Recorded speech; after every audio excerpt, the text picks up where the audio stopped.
हरे कृष्णा। कैसे जीव इस संसार में फंसता जाता है हर जन्म में और नाना प्रकार के दुख पाता है, इसका वर्णन Shrimad Bhagavatam 4th canto 4th स्कंध और 29वां अध्याय के श्लोक संख्या अगर 20 में देखें, उसमें एक शब्द आ रहा है मृग तृष्णम प्रधावती। मृग तृष्णम, एक हिरण की तरह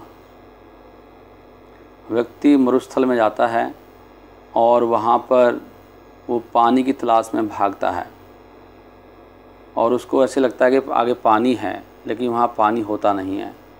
और जितना भागता है तो वो सोचता है कि वहाँ पर जाके पानी मिलेगा, वहाँ पहुँचता है तो वहाँ पानी नहीं होता है और इससे उसकी प्यास बढ़ती जाती है भागने के कारण।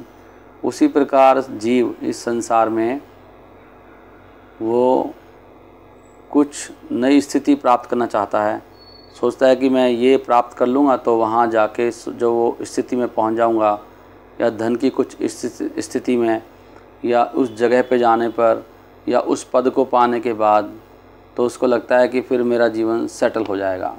इसको मृग तृष्णम प्रधावती कहा गया है भागवतम में।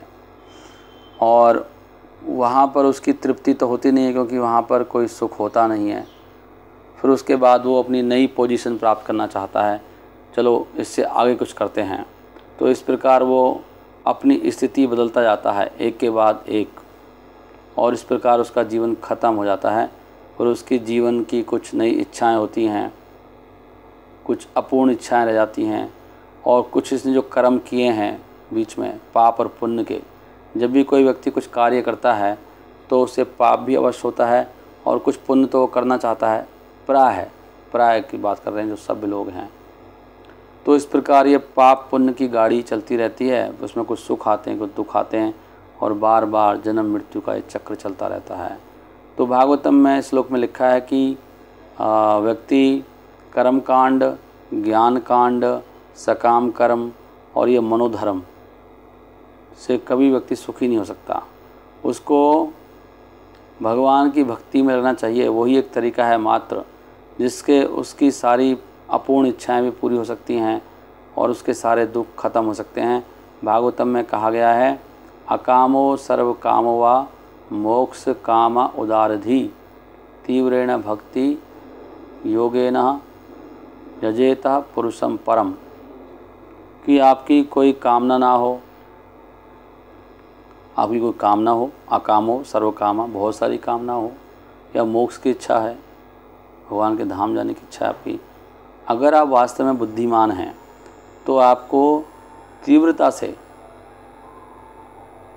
तीव्रेण भक्ति योगेन, बहुत तीव्र भक्ति करनी चाहिए, बहुत इंटेंस, पूरा समर्पण के साथ भगवान की सेवा, यजेत पुरुषम परम, जो परम पुरुष भगवान श्री कृष्ण हैं उनकी सेवा में लग जाना चाहिए।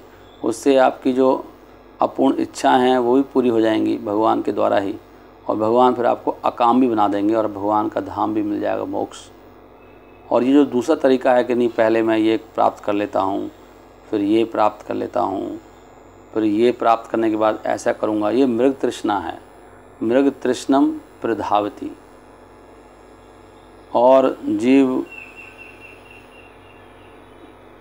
तरह तरह के भागता वास्तव में क्यों है? भागने का मुख्य कारण तो होता है उसके जीवन में वो कुछ भोग की इच्छाएं रहती हैं और वो शरीर को तृप्त करना चाहता है। ये जो शरीर है इसमें 9 द्वार हैं। 9 द्वार के द्वारा मन, जो मन स्वामी है इंद्रियों का, तो 9 द्वारों के द्वारा ये मन भोग करता है। जैसे आँख 2 द्वार हैं, वो हमेशा रूप, नए नए रूप का दर्शन करना चाहती हैं। तो जैसे कि वो कीड़े होते हैं, बरसात के कीड़े देखे होंगे, है ना, तो कैसे लाइट पे चमकते हैं। लाइट एक बहुत ब्राइट और रूपवान फॉर्म है ना लाइट। तो बहुत ब्राइट चीज़ हो कोई और सुंदर हो जो लगती है आँखों को, उसकी तरफ जीव भागता है और कीड़े उसमें जाके मर जाते हैं। अग्नि में जाते हैं कीड़े, अग्नि में भागते हैं फायर, क्योंकि फायर बहुत ब्राइट है और बड़ा रूप होता है फायर का। तो ऐसे जीव भोग करना चाहता है आँखों से, कानों से भोग करता है। नहीं, कान से बता रहे हैं, कान से व्यक्ति दो जगह जाता है, दो तरह के ग्रंथ सुनता है कान से, या तो संसार की बातें सुनता है या ग्रंथ भी सुनता है, स्वर्ग आदि जाने के कर्म कांड, वहाँ से स्वर्ग आदि में जाने का प्रयास करता है। और दूसरा है कि निवृत्ति के ग्रंथ सुनता है, भगवान के धाम जाता है। और कान से अपनी प्रशंसा सुन के अपनी जब इच्छाओं की पूर्ति में लगना चाहता है, अपने पद प्रतिष्ठा की बातें सुनना चाहता है कि मेरा भी नाम हो, तो नरक में जाता है व्यक्ति अपनी प्रशंसा सुनने के चक्कर में। तो उस प्रकार जीव एक जन्म के दूसरे जन्म में फंसता जाता है और दुख पाता रहता है और कभी उसे सुख प्राप्त नहीं होता है। उसे लगता है कि मैं अभी इस स्थिति के बाद सुख प्राप्त करूंगा, लेकिन जब वहाँ पहुँचता है तो वहाँ सुख नहीं होता है। फिर वो नई पद प्राप्त करने की कोशिश करता है, नई स्थिति प्राप्त करने की कोशिश करता है। ऐसे वो भागता रहता है। मृग तृष्णम प्रधावती। उसको ये सब बंद करके पूर्ण रूप से भगवान की सेवा में लगना चाहिए, तब जाके जीव सुखी होगा। ये सकाम कर्मों को, कर्म कांड को, ज्ञान कांड को, कर्म कांड ज्ञान कांड केवल विषेर भांड, ये पॉइजन के समान हैं। तो ये मृग तृष्णा जो है कि भागते रहना दिन भर, है ना। और शास्त्रों में ये कहा गया आपसे भक्ति योग नहीं हो रहा, कर्म भी करें तो कर्म का फल भगवान को दो। आप कर्म नहीं छोड़ पा रहे हैं तो कम से कम वो सारा कुछ भगवान के लिए ही करना चाहिए। अगर कर्म भी कर रहे हैं तो, किसी नहीं हो रही भक्ति तो कर्म में लगा है, तो कर्म का फल भगवान को देने से वहाँ से धीरे धीरे उसको ज्ञान प्रकट होगा। जब ज्ञान प्रकट होगा तो समझेगा कि मैं क्या यूजलेस कार्य कर रहा हूँ, तो फिर वो भक्ति योग में आएगा। केवल कृष्ण के लिए जीना नहीं, कृष्णा अर्थे अखिल चेष्टा, सारी चेष्टाएं, प्रयास, इच्छाएं केवल कृष्ण के लिए होनी चाहिए। मैं और मेरे के बारे में सोचना, यही सबसे बड़ी मूर्खता है। इसके बारे में कुछ लिखा था, मैं और मेरा नहीं, मैं और मेरा, ये अज्ञान है, एक्चुअली अज्ञान है। और इसमें जो हमारी बुद्धि है, ये सबसे बड़ी बाधा है, बुद्धि। बुद्धि के बारे में लिखा है कि बुद्धि, संसारिक व्यक्ति की बुद्धि जो भक्ति, शुद्ध भक्ति में प्रवेश नहीं किया है, उसकी बुद्धि क्या होती है, वो एक रानी के समान है। एक स्त्री जो भोगी है, वो आपको प्रपंच में फंसा देती है बुद्धि। और बुद्धि को वैश्या के समान भी कहा गया है। और बुद्धि का मतलब है अज्ञान का स्वरूप है, भागवत में लिखा है 4 इसी चैप्टर में। बुद्धि मतलब अज्ञान, आपकी बुद्धि अभी अज्ञान से भरी हुई है। वो जो भी डिसीजन दे रही है वो सब आपको माया में लगाने के लिए दे रही है, और उससे केवल आपकी मृत्यु हो जाएगी।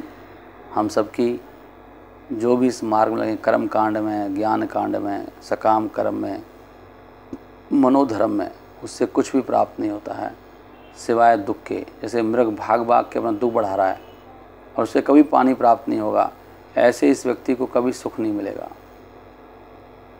नहीं, तो समझना चाहिए, अकामो सर कामो व मोक्ष काम उदारधि तीव्रेण भक्ति योगेन जजेत पुरुषम परम।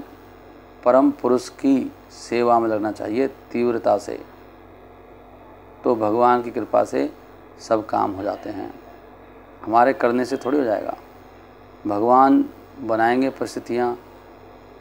जितना आपके भाग में सुख दुख लिखा है उतने तो मिलेगा, उसको कैसे बदल दोगे आप। तो जीव ये भूल जाता है, उसको जो भगवान कह रहे हैं वही करना चाहिए। इस तरह से अपना जीवन नष्ट नहीं करना चाहिए। दिन रात गधे की तरह बस कार्य करते रहो और भगवान की कोई सेवा ना करो। उल्टा होना ही चाहिए, दिन रात भगवान की सेवा करनी चाहिए थी। और नाम मात्र जो नित्य कर्म हैं वो करने चाहिए, जैसे कि स्नान करना है, थोड़ा प्रसाद लेना है, इतना ही प्रयास करना चाहिए। अगर आपको प्रसाद मिल रहा है तो फिर नया प्रयास क्यों करना है। बस शरीर स्वस्थ रहे इतना ही कार्य करने के लिए कहा गया है। उससे ज़्यादा जो कार्य करता है वो सब कुमार्ग पर है, वो प्रवृत्ति मार्ग पर है, उसमें केवल दुख ही दुख हैं, उसमें कुछ सुख प्राप्त नहीं होगा। वो मृग तृष्णम है, मृग तृष्णम प्रधावती। वो मृग तृष्णा है उसकी, जो इकोनॉमिक प्रयास कर रहा है आर्थिक उन्नति के लिए। नहीं, भक्ति बढ़ाना चाहिए। मन में कैसे, मन कृष्ण में लगे, मन में वो रुचि आई, वो टेस्ट आया कि नहीं आया, वो कब आएगा, उसके लिए प्रयास करना चाहिए। कब मैं डेली श्रीमद् भागवतम का अध्ययन करूँगा कई कई घंटे, कब भगवान की सेवा होगी, ये भी तो कर्म है ना। इसके फल इसके करने से भी तो बहुत कुछ मिलेगा। ये जीव को विश्वास नहीं होता है। हरे कृष्णा कृष्णा कृष्णा हरे हरे, हरे राम राम राम हरे हरे।